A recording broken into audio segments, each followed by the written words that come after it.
ఆ అమ్మాయి కాస్త అందమైన యువతిగా మారింది. గౌతమి యుక్త వయసుకు వచ్చేసింది.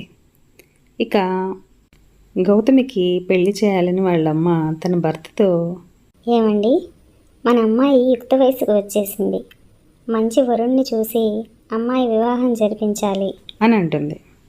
అప్పుడు ముని తన తపోశక్తితో సూర్యునికి ప్రార్థన చేసి సూర్యుడిని రప్పిస్తాడు.